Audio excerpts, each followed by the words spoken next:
You're listening to Exploring Boys Education, a monthly podcast produced by the International Boys Schools Coalition, in which we examine current issues affecting boys, teachers of boys, and boys' schools.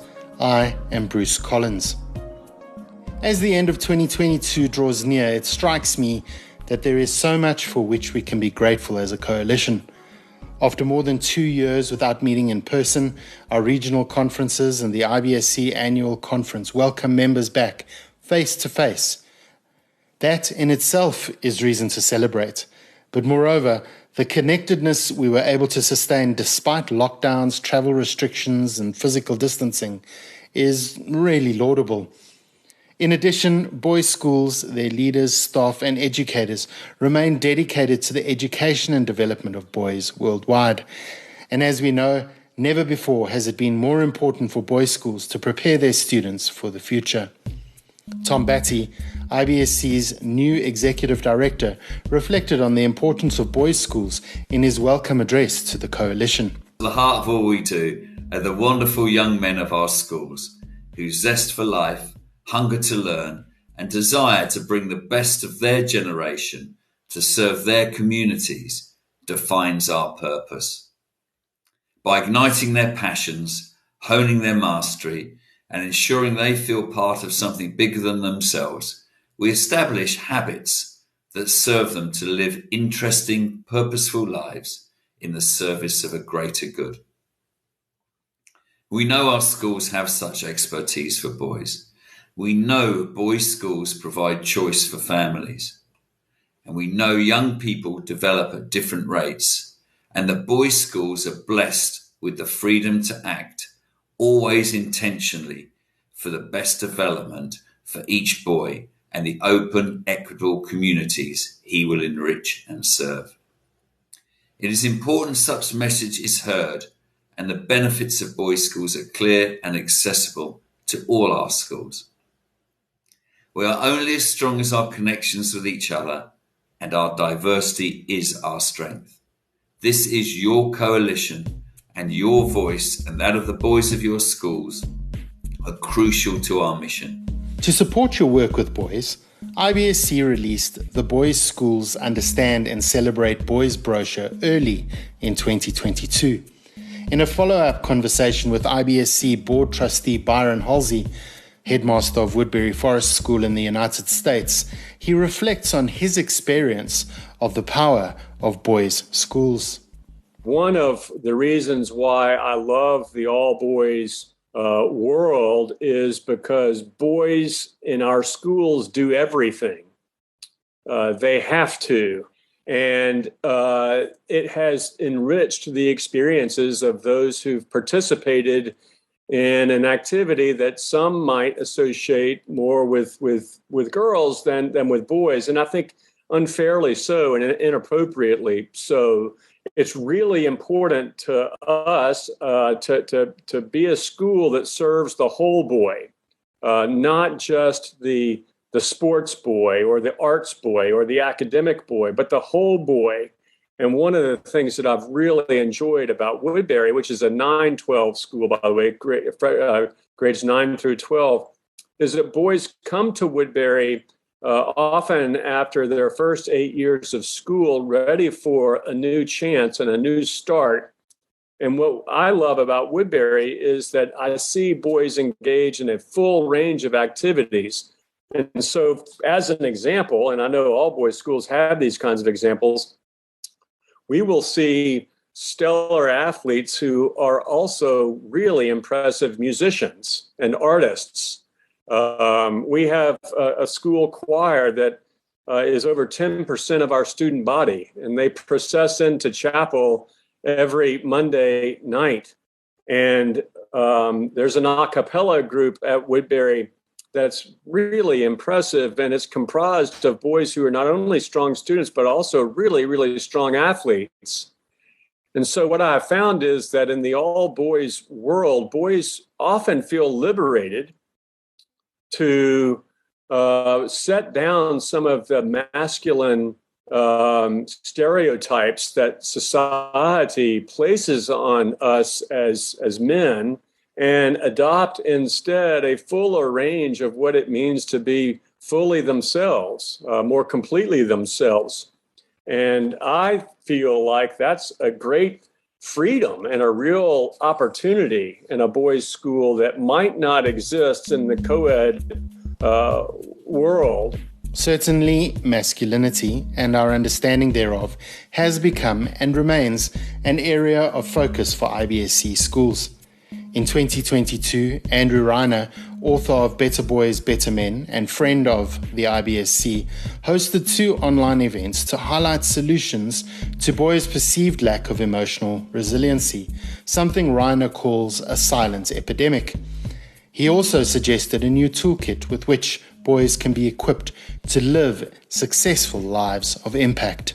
We are in a different time, a rapidly different time than we were. We live in a very, very different age than even our fathers. The toolkit that boys need today to really succeed, amongst many things, are self-awareness, collaboration skills, and greater empathy. And, those are all things that empathy especially is something that we've been talking more about, but we don't really talk a lot about some of the other things that boys need, like collaboration skills that they need in school and the workplace. And another one that we really don't talk about at all that is really important is curiosity. Boys really need to learn how to lead with curiosity and not judgment and not the need to always be right. And that is going to serve them both in the classroom and out of the classroom. Boys are very confused today. They really are. If you get them to really open up honestly and talk, they're very confused. Boys are really falling behind girls. Girls are doing a fantastic job of lapping boys in the classroom. We see this at all levels before they reach university. We see this at university, and we see this in the graduate school level. This isn't really a conversation that we've really have looked at closely, and we looked at what is getting in the way for boys and what are the ways that we can help them move forward. One of the things that's really important to know is that this silent epidemic, existed before the pandemic. There were spiking rates of anxiety and depression among students of all gender identities. And of course, for some, it's even more so. And one of the things is that, as we still raise boys to show this really kind of tough exterior, and we tell boys, to toughen up, we tell them to, rub a little dirt on their emotional wounds when they feel hurt or upset. That no longer serves these boys. Boys don't respond to that anymore. And research shows that it makes boys, what they end up doing is suppressing their real emotions, and they come out in far more negative ways. And I really do believe that it's really time for a change, that we start from the inside out and we help boys learn to develop this kind of inner grit or emotional resiliency that is going to make them far more successful, again, in the classroom, and far more successful when they go out into the work world. Another friend of IBSC, Gordon Braxton, the author of Empowering Black Boys to Challenge Rape Culture, spoke to us, too, about the ways we can help boys understand more healthy expressions of masculinity. One of the biggest things that we can do is simply give them a space to think about these concepts. So often I get chances to talk to youth audiences behind closed doors, I might get 45 minutes, an hour, something like that. And it's just simply never enough time. and quite often educators will walk up to me afterwards and they'll talk about, how surprised they were that how much interactivity it was, how involved all the students were in talking to me.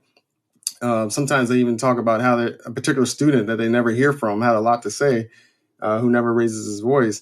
And I don't think that this is because of any, unique skill on my part by any means. I think that boys just crave opportunities to think about this stuff, and they don't generally have a constructive space to do it. They have concerns, they have fears, they have desires, and they just need an opportunity to work through it and flesh out who they want to be for themselves, rather than just consciously saying, okay, this is what a man is supposed to be. And that's an unconscious act a lot of times. And I think there's a freedom in helping boys realize, I may have a choice in this. I may have a say in this. I can talk back to the culture. And that was very much my experience. I was a sophomore in college before I can recall ever having a single intentional conversation about what society was telling me to do as a man. That was the first time I really consciously reflected on the messages and thought about whether or not I agreed with them, whether or not I wanted to push back, which of them represented me. And the thing is, like, I consider myself to be very fortunate. I was surrounded by many adults that cared about me, but they just didn't see this as an essential part of my training. And I don't think that I'm alone in this. And I think a lot of boys have the same experience. I often share a story with students where I talk about how I was in a coma when I was in high school. So I got really sick, and so naturally I did what a lot of men would do, which was nothing. I didn't ask for help. And it wasn't that I was making a conscious decision to waste away. It's just that I was going through the motions of what I thought I needed to do as a man, and I nearly killed myself. And it's worth thinking about what are the ways in which we're harming ourselves and what are the ways in which we're harming others. So circling back to your question, I'm particularly excited to have this conversation with your audience, because what I love about the educational institutions that you represent is that so many of them kind of already taken on this mission, and when I read their mission statements, when I talk to their educators, I think they would describe what they're there to do is more than teach academics and reading, writing, and arithmetic and prepare boys for college. I think they would see it as core to what they're supposed to do is raising boys into good men. So whereas some, I think, institutions may have a tougher time figuring out, well, how do we fit this into our already busy curriculum? A lot of the schools that you represent kind of already organically understand that this is a part of that, what they're supposed to be doing on a daily basis, and may have some goodwill and some capital to have these conversations in the space of the school community. As many of you know, Gordon also serves as the Director of Men's Involvement for Campus Outreach Services with Katie Kestner. Recently, Katie Kestner and Gordon Braxton joined IBSC members for an online program highlighting how we best educate boys from ages 3 right the way through to 18 about the essentials of respectful relationships. Inextricably linked to boys' understanding of masculinity is the important topic of consent, about which Katie Kestner has devoted much of her working life to unpack and educate students and teachers about. Her insights in our episode on what every boy should know about consent are thought-provoking. You can talk about consent without being sexually active. You can also think, to me, about the fact that if we educate our young men about healthy, respectful relationships, there is a very good chance that most all of them at some point will want to have a healthy, respectful relationship, and an intimate one as well. So knowing how to go about navigating that, part of life successfully, when it's not just an opinion, there's a whole set of laws and policies that kind of govern what a healthy, respectful relationship is, because you're not allowed, for example, under the law to, in the United States at least, I should say, and Australia, Canada, the UK, you're not allowed to, get angry and have a fight with your partner and then hit them in the face because you're angry. So that's assault. So what is a healthy, respectful relationship? Well, you're not allowed to beat someone up, even when you're mad, even when they make you mad, you can't do that. Or, you can't belittle and harass someone and make them feel less than worthy. That's harassment. That's bullying. So there are laws about stalking, another type of sexual misconduct, or a not healthy relationship type of, when you're so needy or codependent, you might hear a word like that, or so obsessed with knowing the every move of your partner that you follow them on social media, you scope out who all their friends are, where they are at every given moment, and have expectations about what they can and can't do in your relationship, that's also an unhealthy relationship, but it's also against the law to stalk someone. So to me, the nexus of consent, healthy relationships, and the law, and then we can also, we can always talk about morals and values as well. But it's, to me, you can add to the conversation, Bruce, by addressing it from various perspectives, right? I think the ultimate goal is, I said, have a partner someday, a successful, healthy relationship with a partner. But then if you have your own children, if our young men grow up and become fathers, how are they going to teach their own children about the same and role model it for them? It kind of goes full circle to the parent who says, well, I want to do that at home. Well, aren't you going to be bolstered in your ability to do so if you've been taught how to learn it and how to teach it? In addition to their commitment to helping their boys be responsible sexual citizens, IBSC member schools worldwide are more committed than ever to building and promoting diverse learning communities that endorse each person's inherent value and dignity and sense of belonging. In my conversation with Dr. Derek Gay earlier in 2022, we explored the challenges schools face in sustaining diversity, equity, and inclusion programs. Derek offered some valuable advice to teachers and school leaders about overcoming the resistance they might face as they do this important work. First, I would have some essential questions that I would offer leaders as they begin to deepen their engagement in this work. One is just even around the framing. And I often, when I'm working with international schools and international organizations and businesses, I often ask, how does the word diversity actually resonate in your school? Because often what I found is, particularly in international schools outside of the United States, it's viewed as this U.S. imposition that doesn't necessarily resonate with an international community, where international schools will proudly share with me the number of languages that they speak or the number of nationalities that they have. And they will say this diversity thing isn't for us because we're an international community. So I think taking stock of actually how does the word diversity resonate? And if it doesn't resonate, perhaps choosing another word, perhaps thinking about inclusion, perhaps thinking about belonging, perhaps thinking about intercultural competency. This idea that folks from different backgrounds and nationalities and religions and the like will need to come together in a meaningful way around inclusion and belonging and around some of these things I know that all schools purport as being important, around character, around citizenship and the like. The second question I would offer to leaders is to explore, as they ground this work, what are the shared values that all community members appreciate? And that this work has to be grounded in that. So if you ground this work in anti-racism, is that something that's understood by the community? Is that something that's valued by the community?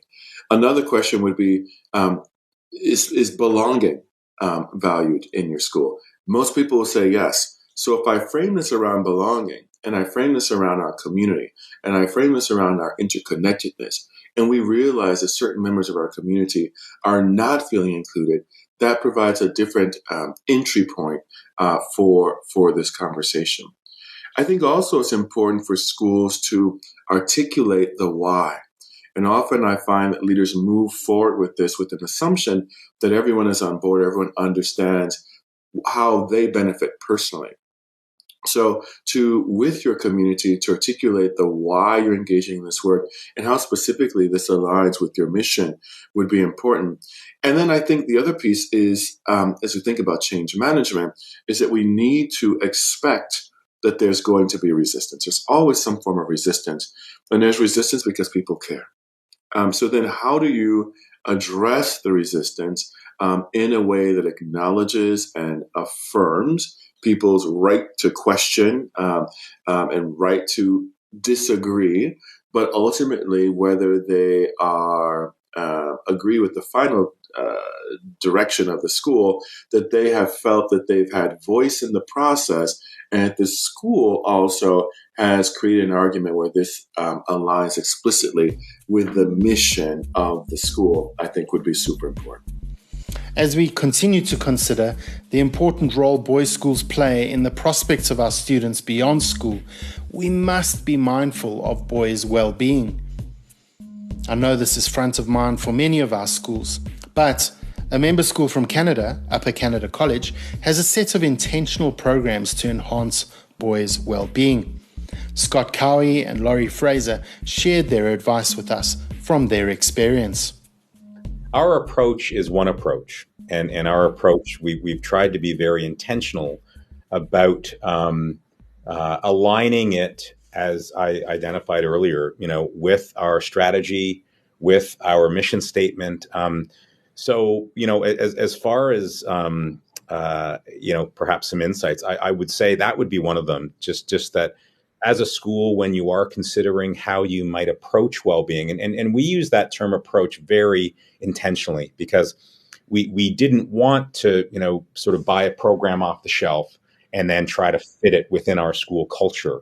Certainly we have aspects of our programming that involves outside providers and programming, from those organizations. But I really do think it needs to be something that is unique to each school's culture and whatnot. So, that would be one insight. I think a few others, as I mentioned at the start.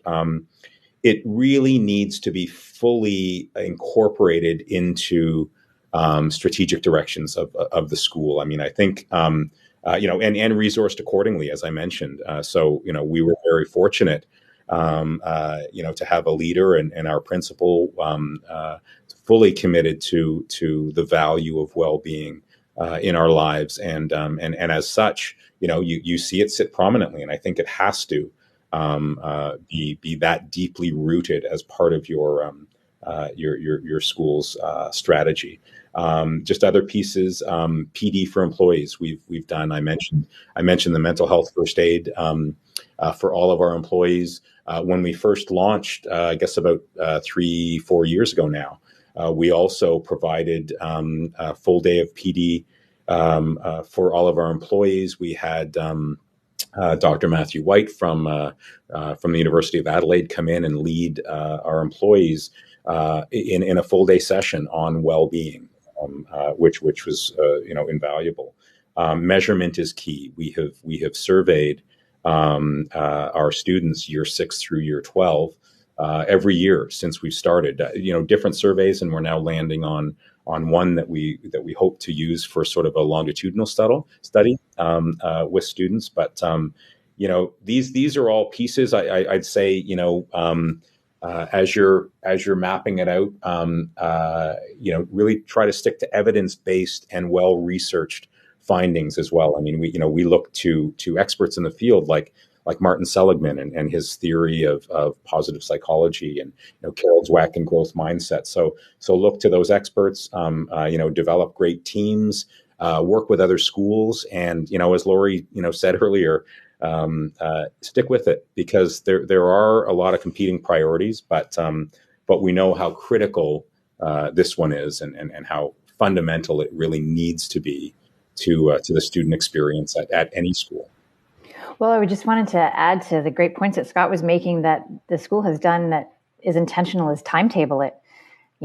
How your student walks through the day will declare, that if it's not in your timetable, if there isn't space made for this to happen, then it won't just necessarily occur, right? So that intentionality is put it in your day-to-day time.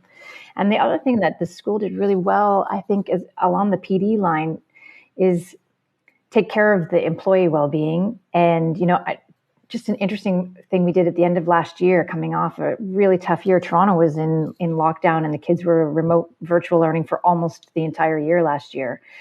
And there was a lot of grief, and we knew that. And the school gave, a session around grief therapy to all the year 12s, because they were grieving the end of what should have been a whole bunch of rituals and rites of passage.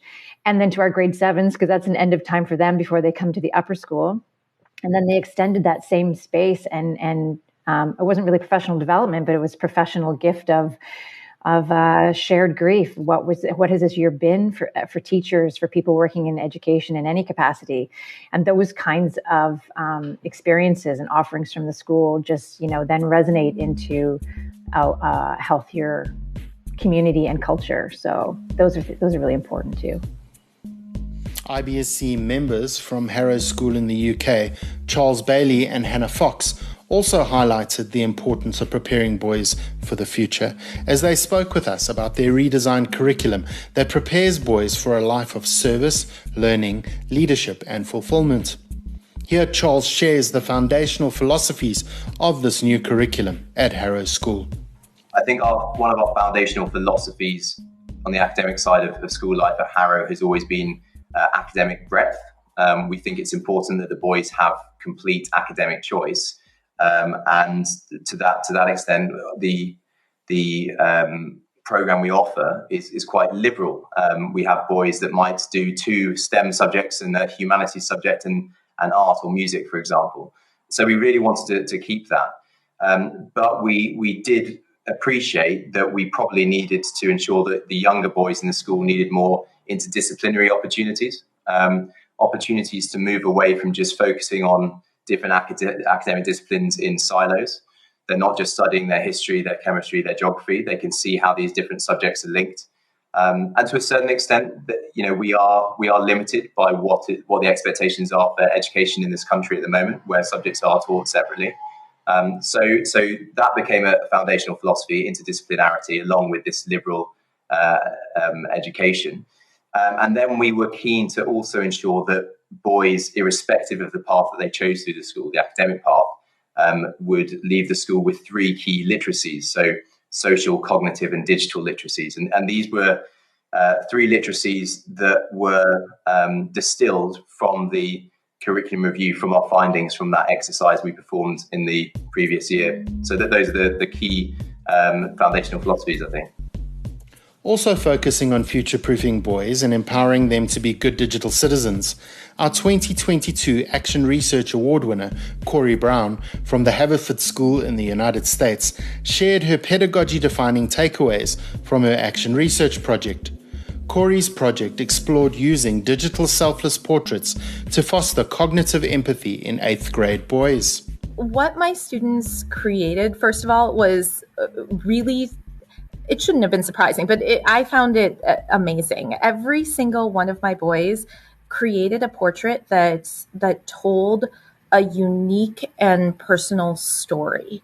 And they conveyed this depth of personality and character that you don't get just by looking at physical appearance. They, as Polly said, they broke out of those traditional masculine modes of self-representation. I didn't have a single student photograph sports equipment, for example. So it really was, impressive what they created.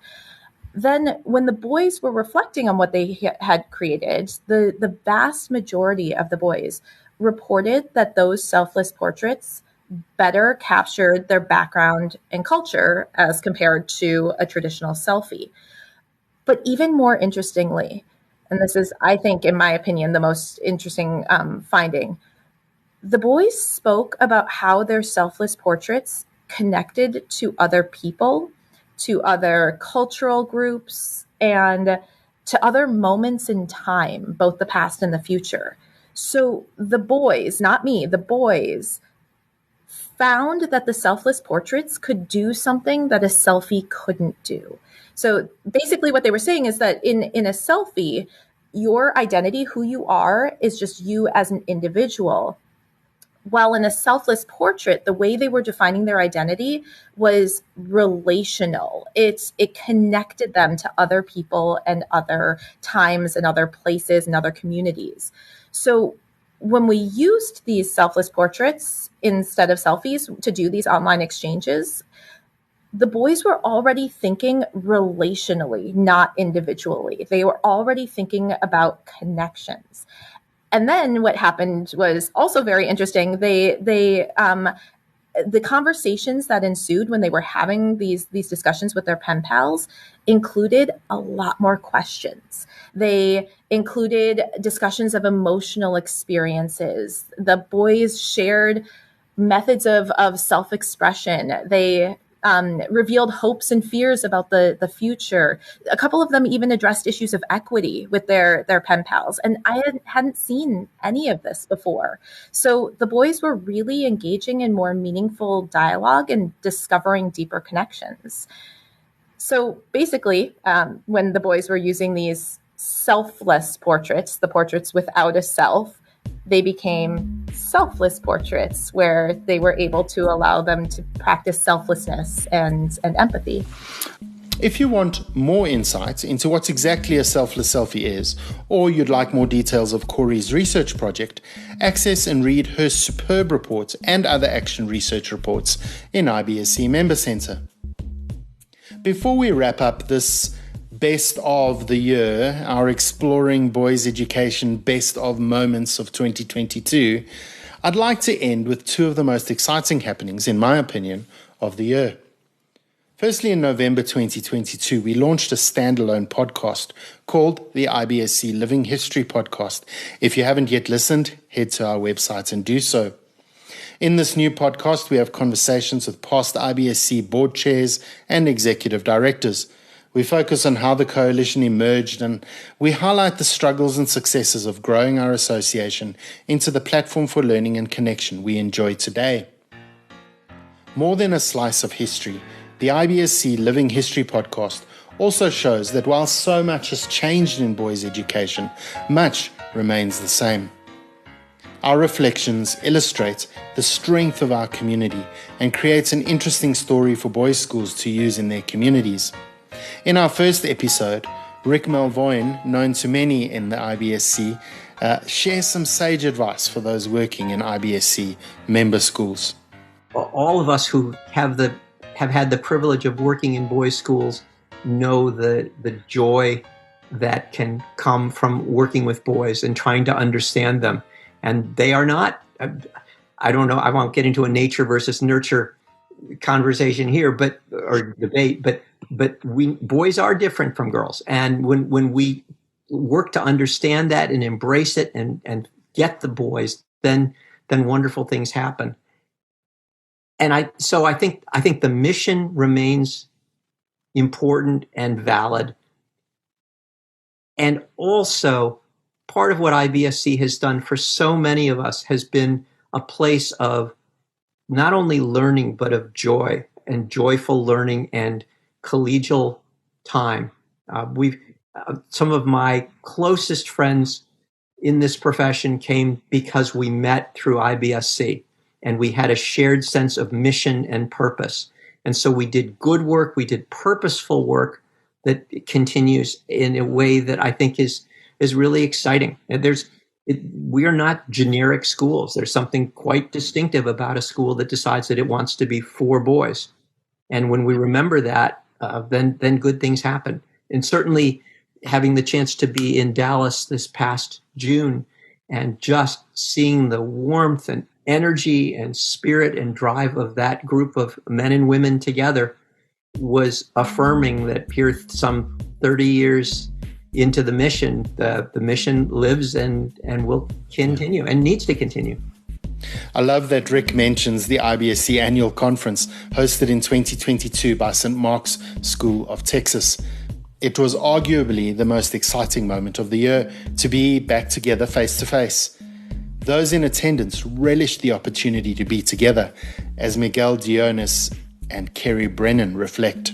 Being in the IBSC annual conference in Dallas has been like a window open and a great fresh air at the end of this big storm. At this point, I do feel joyful, full of hope, knowledge, and new friends all over the world. The IBSC is something awesome, and David Innie and his San Martin taking it to another level with this amazing conference. They made us feel at home all the time with their staff, parents, students, and I can only say thank you so much. I think one of the most